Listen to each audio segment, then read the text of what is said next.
Welcome, Arnie, to our worship service here at the Concord Unitarian Universalist Church. It is such a delight to have you with us. Thank you for being willing to share some of your stories and your history with us.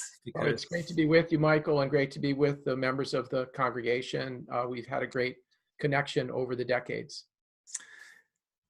I couldn't agree more. You know, so many people have stepped forward when they heard about your retirement and said, Michael, you really, Arnie has been such an inspiration for me personally and for our community over the decades. And so I really would love for you to honor that in some form. And so I'm so delighted that you're with us here this morning. So thank you. Well, you know, Michael, it's like a lot of things. We sometimes look at individuals, but I'm also able to do this because I have a role within the American Friends Service Committee, which is an organization and an institution in its own that's now over 100 years old. Wow. The AFSC came to New Hampshire in a staffed sense in 1975 when New Hampshire Quakers wanted the AFSC to have a stronger presence here. And they approached the regional office in Cambridge and said, can't you hire us a staff person? And that happened. I didn't come along until 6 years later. But we need to start by recognizing the role of New Hampshire Quakers and the roots of the American Friends Service Committee as an expression of Quaker faith, and Quaker faith connected to Quaker practice because the two are inseparable. Now, the organization has always involved people who were not Quakers, but does base its work on fundamental Quaker principles rooted in the idea that there is something sacred in every person. And that's an expression that we try to carry forward in not just the issues that we choose to take on, but also how we take those on. So inspiring. Yes, no, thank you for that background. So I'm curious whether you might be able to just walk us through the decades here as you came here and sort of see what were the key issues, you know, each of those decades that you've been with us. I think two of the things that I brought to the service committee, and one of the reasons why they chose me as a staff person back in 1981, was that I had come to New Hampshire as part of the Clamshell Alliance, the organization that used nonviolent direct action to try to prevent construction of a nuclear power plant in Seabrook. That's where I met people like Bob Williams. We can mention that up front. Yes. But also so that practice with training people for nonviolent action that I gained through the clamshell, but also exposure to dangers associated with nuclear power and nuclear weapons, which became the first major campaign that I worked on. So I plunged immediately into organizing what was then called the Nuclear Freeze Campaign, and brought information and the option of resolutions calling for the United States and Soviet Union to agree to halt nuclear weapons as a town meeting resolution. And together with some things that were similar things that were going on in Maine and in Vermont at the same time, but we were able to carry that idea into small towns all across the state that not only led to getting the call for nuclear weapons to be frozen and ultimately abolished onto the agenda of small towns, but that got it onto the national and international agenda in a way that showed the possibility, the potential that grassroots activism really can make a difference. And it was people in little towns in New Hampshire. And my job was, in a sense, to help those people get tied together with each other, for them to get the resources, the skills, the information that they needed in order to be effective organizers in their own community. And then by bringing those people together in regional groupings and state groupings, that actually led to the creation of the organization that's now known as New Hampshire Peace Action, which grew out of bringing all of those people together in Sandwich, New Hampshire, in Walpole, New Hampshire, in Winchester, and Peterborough, and all these different places. So I think that was a good way to get started back in 1981 and 1982. Some people will remember the demonstration in Central Park in New York in 1982, where 1 million people showed up to call for an end to nuclear weapons dangers. And we had something like 12 or 14 buses from New Hampshire that went down to that, which is still quite an impressive outpouring. Yes, yes. Wow, that is incredible. That was before I was even in the United States, but that's amazing. Well, people will remember, people my age at least will remember, of course, that the 1980s were the years that Ronald Reagan was president. The current president is not the only dangerous occupant of the Oval Office. When Ronald Reagan came to office, he believed that the United States could prevail in a nuclear war, and he was also providing active assistance to dictatorships and authoritarian governments and movements all over the world, including backing the apartheid regime in South Africa and backing counter-revolutionary forces and right-wing governments in Central America. So building up movements of opposition to the administration's policies and calling for foreign policies rooted in compassion, rooted in respect for human rights, rooted in calls for democracy was something that we also played a big role in statewide, and through working in organizations like Witness for Peace and something called the Pledge of Resistance. That's actually where I first met Barbara Keshen, because I was part of a group connected with the Pledge of Resistance that organized demonstrations in the offices of our US Senator Warren Rudman, where I was one of 5 people arrested for simply sitting by myself silently in the waiting area of the senator's office. And when I was asked to leave, I said, no, I'm here praying for peace in Central America. And at that point, the police came in and took me off to Concord jail. And Barbara was called on to prosecute us. So that's how Barbara and I first encountered each other, and we've developed a different type of relationship over the years. Absolutely. So this is exactly the story she led with in her reflections earlier in the service that you haven't seen yet. But again, that was part of a role that we were playing in fostering this type of activism all over the state. And I think, again, one of the things that we try to do in the American Friends Service Committee is, as well as George Fox, the sort of often thought of as the founder of Quakerism, said, let your lives speak. So we try to do that in our work and try to model what we, the world we're trying to create through the way that we take action in the political world. I certainly can't think of another person here in New Hampshire that embodies that more. You know, every single time I'm even considering going out there and protesting or being part of a public witness, I can count on seeing you there, or AFSC in either an organizing forum or visibly supportive. So yes, it's an inspiration the way you've led there.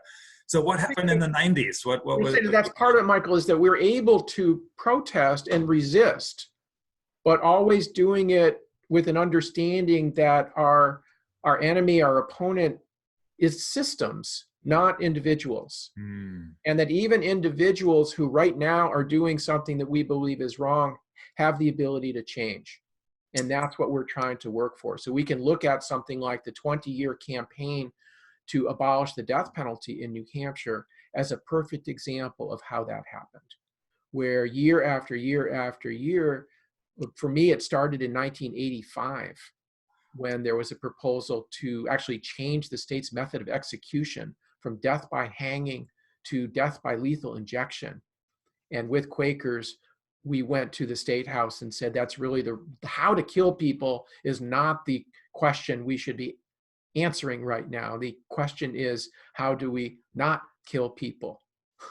And that, for me, that then led to a 25-year involvement or longer involvement in the effort that ultimately led last year to the abolition of the death penalty in the state of New Hampshire. But in that campaign, we found ways to enable people to change their minds, not simply saying to people who voted the wrong way or supported the death penalty that you're a bad person or just that you're wrong, but that trying to find something in this effort that they would identify with. So people across the political spectrum ultimately were able to realize that executions by the state was something that was inconsistent with their own values and inconsistent with the dictates of good public policy in New Hampshire. It took a long time, but we kept up on it, and we built a community of people together through the New Hampshire Coalition to Abolish the Death Penalty that was able to bring that forward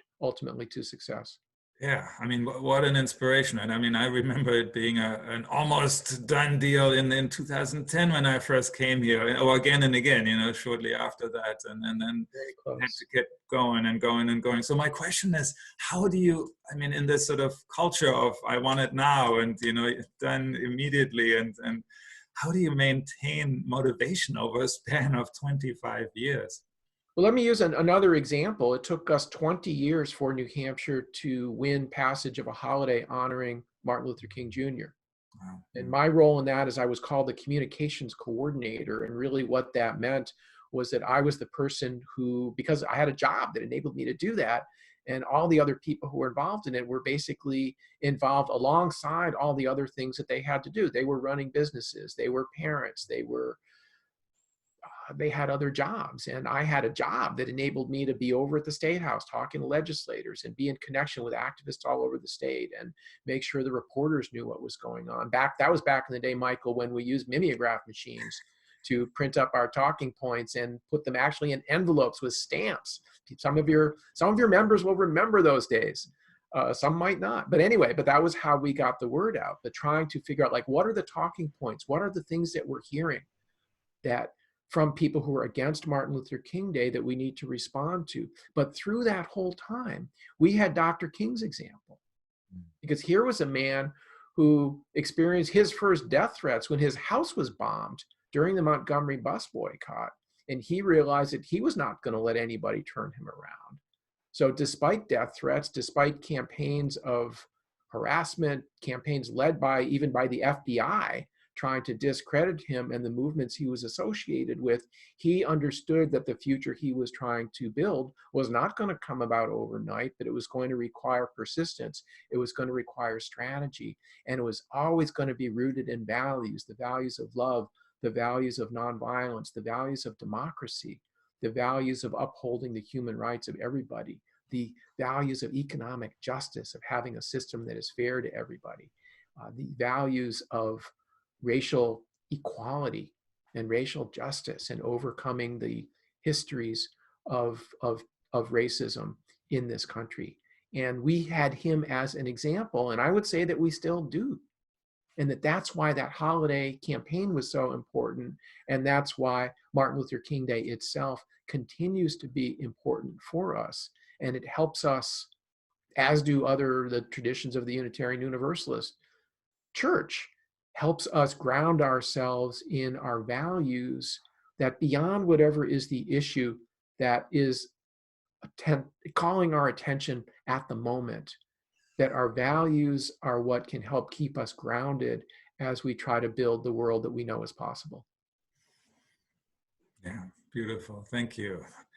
So what other campaigns sort of stand out in your time in New Hampshire, maybe in the 90s or the O's?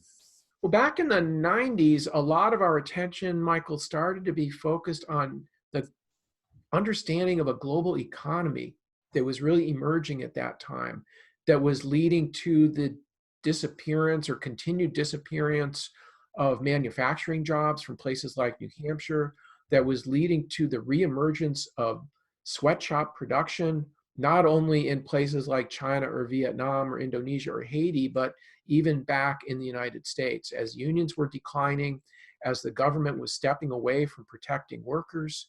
And this was leading to a downward spiral of working conditions for people all over the world. And we were starting to see the rise of a new system of governing the economy through trade agreements like NAFTA, and the rise of the World Trade Organization, that were protecting the interests of global finance and global corporations that were manufacturing and selling in ways that were damaging to the interests of most people, not just in this country, but all over the world. So we were part of a movement to bring attention to those issues here in New Hampshire. And that led, for example, to an effort that included Reverend David Van Streen, who was the pastor at the Peterborough Unitarian Church. And one day we went over to the Mall of New Hampshire in Manchester, where we attempted to simply pass out leaflets to people in the common areas of the mall about the dangers of sweatshops and the complicity of corporations like Disney and Nike, and I believe the J.C. Penney chain at the time. And we were arrested for that, for simply trying to talk to people in a peaceful way. And that little group that became known as the Foot Locker 8, because there were 8 of us arrested outside the Foot Locker store, became something of a cause célèbre in the state that got attention and enabled us to continue talking both about issues of sweatshops and the global economy and trade agreements which protected the corporations which were exploiting workers, but also talk about the fundamental importance of freedom of speech and freedom of assembly, and how that too was under threat in a world that valued private property above democracy. Yeah, yeah, yeah. So I'm curious, so do you still keep count at all of how many times you've been arrested for civil disobedience? I could count it, Michael. It's really not that many times. I'm not a by nature a civilly disobedient person, but I do believe that civil disobedience, when applied in a strategic way, can be very effective. So that's why, for example, being part of the Poor People's Campaign more recently and helping people try to figure out how we could organize demonstrations in conjunction with a national movement that would have an impact on policy and on policymakers. And that was why that became something that was significant. So part of my role in that in New Hampshire was to coordinate the nonviolent training that took place associated with that movement. And that's something that I would say that more than my own practice of civil disobedience, something that I have been doing now for decades, going back to my experience with the Clamshell Alliance, is helping prepare other people for participation in all types of activism rooted in nonviolence, whether that involves civil disobedience, whether that involves training people to be peacekeepers in the midst of demonstrations that are going on, or whether it is what we call the art or technique of bird dogging presidential candidates and helping people to be prepared to go into those sometimes conflict-based, or at least times in which it's necessary for people to be a little bit assertive in order to make our views known and put some constructive challenges before people who want to be our political leaders about the issues that matter, which otherwise might be ignored. So using my experience as a nonviolent action trainer, I developed a training technique to help people be able to do that effectively, rooted in role plays where, for example, I would put on a red necktie and transform myself into a presidential candidate who shakes hands and gives a vacuous stump speech, and people have to learn how to ask questions that are going to bring up the issues that need to get asked. So I'd say over the years, we've trained thousands of people actually in New Hampshire, but also in Iowa, in New Mexico, and in other parts of the country based on the experiences that we developed here in New Hampshire, really starting for me in 1983 and 84 through the nuclear freeze movement, but in a much more deliberate and focused way starting in around 2003 when we were beginning this real effort to train people to do this. So that's had a big impact on people